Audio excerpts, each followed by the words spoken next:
Welcome. My name is Sandra Reimer, and I work with TourMagination on their communication. I'm so glad you've joined us today for a webinar about our Iceland Fun in the Midnight Sun Tour with Gweanne and Alan Jorgenson.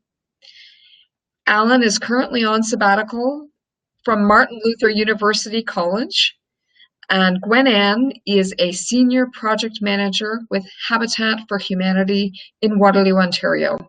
I'm going to turn it over to Gweanne and Alan. They're going to tell you a little bit more about themselves and show you lots of great photos and tell you about their travels in Iceland. And just to let you know as well, they are very well traveled. They have not only been to Iceland, but to Norway, Sweden, Denmark, Finland, and many other places. So I'm going to turn it over to Alan and Gweanne now.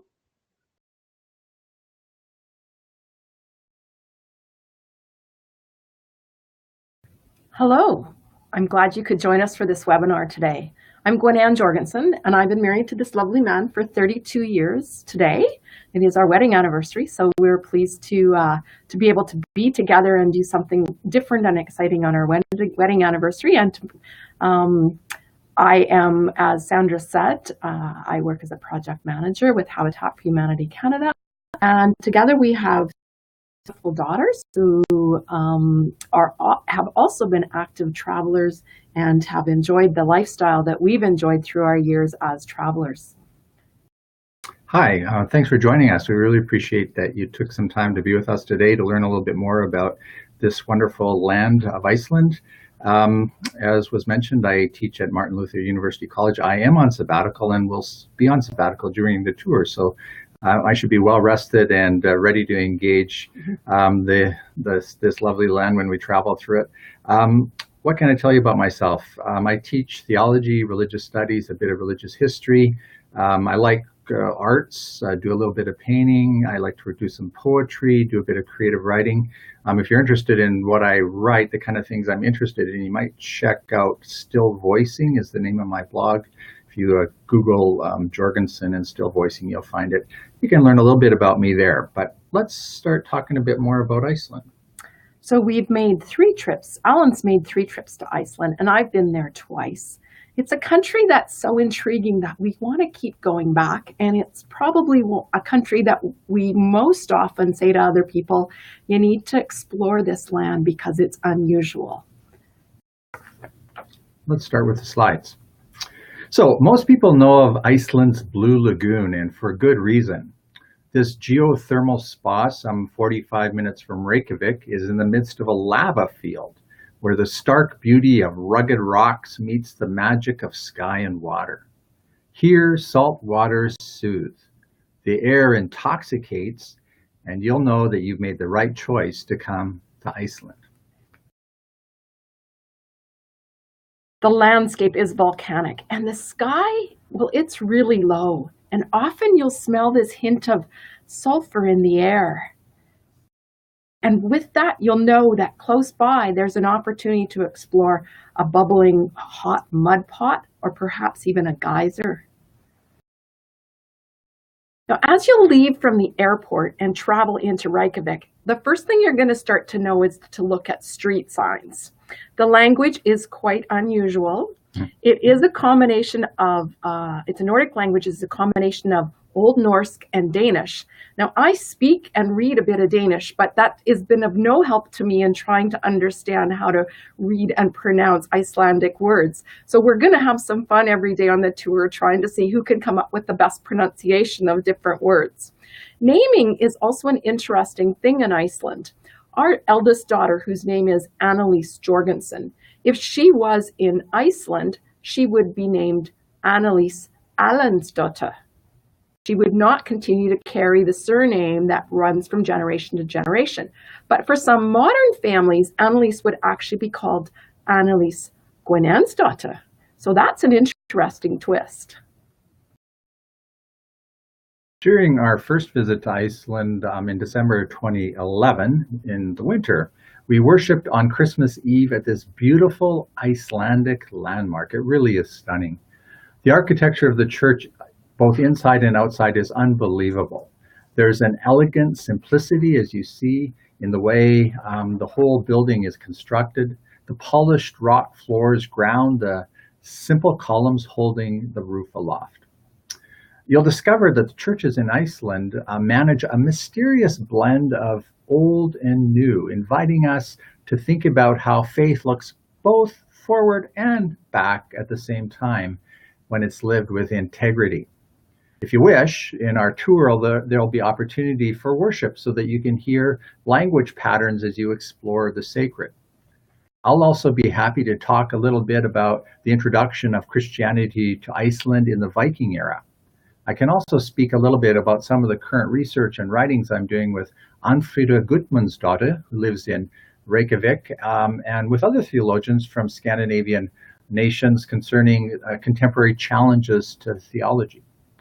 Some of the pictures we're going to show during this slide presentation are from a conference in Skölholt that I went to last June. So that was pretty recent, a beautiful trip.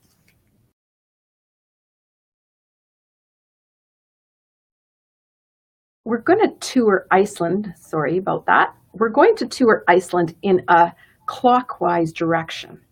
And so one of the things we hope to be able to see along the way is some of these magnificent horses. So in each time we've been to Iceland, we've seen farmers who are driving down the road with their horse, are driving a team of horses down the road. If you'll notice in the background of that picture, you can see the fellow has this magnificent Icelandic sweater. And yes, their Icelandic knitwear, which has got the traditional hoop-shaped pattern on the upper part of the bodice, is something that they not only sell, but they all frequently wear it. The other thing we hope to see is the woolly sheep. And both this horse and woolly sheep are unique to Iceland and came with the Vikings on their Viking skeep. One of the things that we'll also find is that during this dangerous travel that the Vikings would have made, when they came to Iceland, they were probably happy to see the warm water and the mild temperatures with the Gulf Stream. So there's a bit of an irony of the word Iceland because the land really isn't that full of ice, nor is it that particularly cold in the winter months. Waterfalls are in abundance and spectacular in winter and summer both.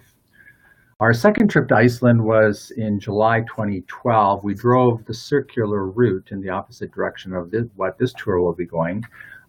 There's pictures here from Akureyri, the capital of Northern Ireland, which is Iceland, which is not far from the Arctic Circle.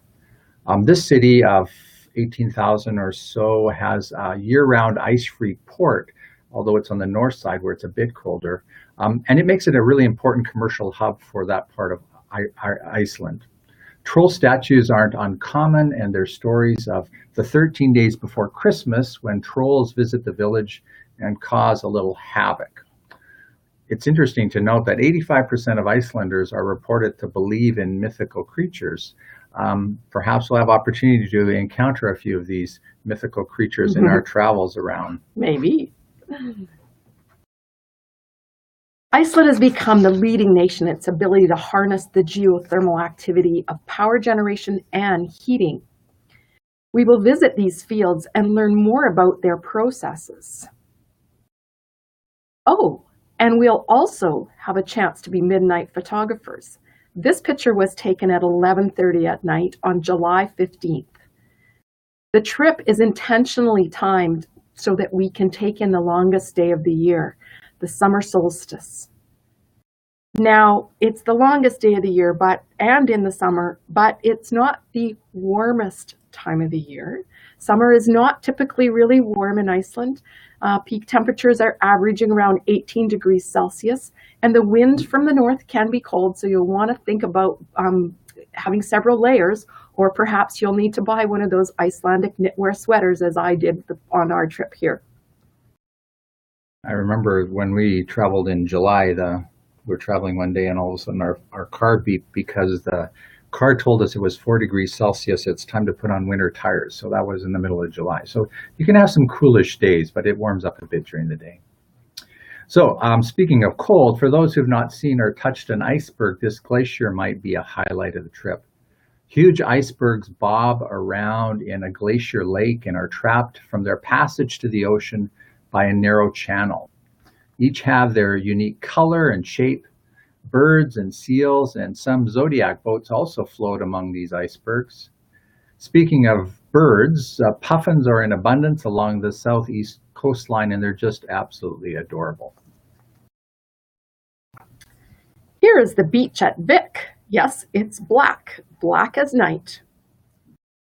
As we travel along the south shore of Iceland, we'll come close to the farm that is as the base of Eyjafjallajökull. That was the volcano that erupted that stopped air travel for much of Europe for several weeks. And what we're going to learn about this from this farmer, and we're going to learn in this region, which is typically a farming region, is more about the self-sufficiency. So Iceland's a population of approximately 350,000 people. They have their own currency, their own government. They have no need for military support, and they grow all their own food sources, attempting to import very little. They also have award-winning songwriters and authors. And when we travel to Eyjafjallajökull, we're going to hear the story about these dairy farmers and how their efforts in order to save their cattle and their herd of dairy cattle during the volcano, because they were vital to the milk supply and the yogurt supply for all the people who lived in Iceland. Thingvellir National Park will be one of the later stops on our tour. It's romanticized as the home of the first parliament in the world. Here in Iceland, in the 11th century, the lawmakers decided that both pagans and Christians should follow the rules of Christianity to regulate society. Pagans were allowed to follow their religious traditions at home, but it was the Christian tradition would be the basis for national law in order to keep peace in the land. Thingvellir is not only famous as the birthplace of the first parliament, but here in Thingvellir, we're in the midst of a continental divide that splits the North American and European subcontinents. So one of the things that they often tell on the tours at this point is that if you put your one foot on the left, you're actually in the continents. But we know from a geologist, our daughter, who is a geologist, who's actually been looking at some of the structures of Iceland, that that's not actually the case. There's actually a triangle with the middle of Iceland, which, if it wasn't landlocked, could break away. So we know that they know that because of where all the geothermal activity is happening. And so we'll actually even visit one of the cities that's had a most recent earthquake. So speaking of earthquakes, they actually have a website that tells you every single day where all the earthquakes can happen and what magnitude they were. And it was fascinating to know that there was actually an earthquake or 2 or 3 every single day when you were in Iceland, but we never felt one of them. They're very light, very slow. Yeah, very, very soft. So one of the things that we are trying to arrange for you, because our daughter is a geologist, she's doing a master's degree in Iceland. In Europe. We're actually trying to see if she has a contact or can perhaps Skype with us one day and give us a little bit of a lecture and a presentation so that we can understand a little bit more of what's happening with the volcanic eruptions there and the geothermal activity. The next volcano expected to erupt is called Helga, and could erupt within the next 10 years or soon, but in a geologist's world, soon usually means 1,000 years. Or way more even. Or even 1,000,000. Yeah. So this picture is taken from Alan's most recent trip to Iceland, where they're overlooking the distance. In most of the photos you've noticed, there isn't a lot of trees. And so that's a bit of a problem in Iceland, in that they didn't have a lot of trees there because it's volcanic land, but they've also taken out those trees to create homes, and so they are working on some reforestation. But you will continue to see that the land is it's unusual looking. It isn't like what you'd expect in the rest of Europe, and often feels a bit more like perhaps you're on the moon. So this land is full of sagas and scriptures, fire and ice, myth and mystery. It'll leave you with plenty to ponder as we build upon some memories together. So this brings a close to our slideshow presentation of Iceland. I think Alan and I, like I said before, have traveled to many countries, but Iceland is one of those ones that we keep coming back to. We're not quite sure why we keep coming back. I mean, for me, it's a little bit of a fascination with the Viking roots, but it's just the landscape isn't anything like any other country we've seen around the world. There's little heather that grows in tiny little spots, but it's, you know, the fact that you turn on the shower in the morning and it smells like sulfur, and you know that there was no hot water heater in this house or this apartment or this, you know, it was just water that was coming right out that they were actually cooling. And just trying to understand how a country of 350,000 becomes self-sustaining is really very interesting. You know, they even talk about how they store water in a tank in case there's a water shortage for some reason. But then once a year, they need to clean out that water vat. So they release that water vat into the beach. And so everybody swims at the beach for a week of the year because it's beautifully warm beach water. So they do some really unique things. Yeah, it's an interesting place. It's hard to imagine. But we really appreciate your taking some time to be with us today. And I think we're going to take some questions now. Is that right? Yes, that's right. Thank you so much for your presentation, those photos and the stories of what people can expect in Iceland, Gweanne and Alan. Now, for those of you who've joined us in person on the webinar, if you have any questions and you want to type them into the chat box at the bottom of your screen, when you type those in, then I will read them out and we can do our best to answer them. And while we're waiting for people to type in some questions, I have some questions of my own. I heard that the two of you are descended from Vikings. Can you tell us a little bit more about that? What countries did your families originate in? And yeah, just tell us about that. So I am of Danish heritage, and so most of us who are of Danish heritage would likely be able to trace our roots back to being a Viking lineage at some point back. So I am a second generation Canadian, but have lived in Denmark for a short time and grew up in a community where Danish was the primary language at church. So my mother actually didn't speak English until she started school. Alan? Well, on my side, my mother's German background from Eastern Europe. Came to Canada as a child. My father was born in Canada. His mother, that would be my paternal grandmother, was born in Norway, and her husband, which was my father's dad, my grandfather, is Norwegian as well.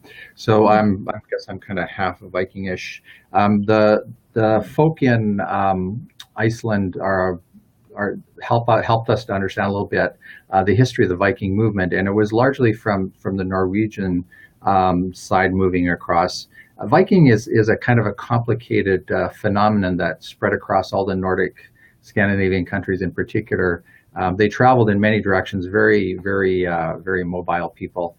So I think maybe that mobility is kind of in our blood a little bit. We like to get around. So one of the things that we noted when we went to church on Christmas Eve was we would expect that we were going to see people who were Nordic Scandinavian looking. So typical, you know, tall, blonde, roundish face, little rosy in the cheeks. But what we saw was some very tall people who looked quite similar to us and our daughters. However, they were often red-headed. Okay. So that we speculated was perhaps when some of the Vikings gathered some family or acquired, maybe brought a wife with them from their travels in Ireland. Right. We have a question here from Mary. She is asking, is the trip geared to adults only or families? And she has grandchildren 16 and 13 who might be interested in coming along. I think that children would be most welcome. So when our first trip to Iceland was with our 3 children, and the youngest would have been 13 or 14 at the time. And that trip was for her, the reason why she decided to become a geologist. So it really opened her world in terms of her personal career and real interests as well. So children are most welcome. Yeah. I think the trip is geared for people who have an interest in being quite mobile. So there's not certainly going to be paved paths everywhere we walk. So sometimes, we'll have to be careful about walking because the terrain is a bit rugged in places. I would really welcome kids. I find that younger folks have a curiosity that sometimes sparks and ignites us. So I think it would be just great to have some younger folks along. That sounds like a lovely addition. Thank you for the question, Mary.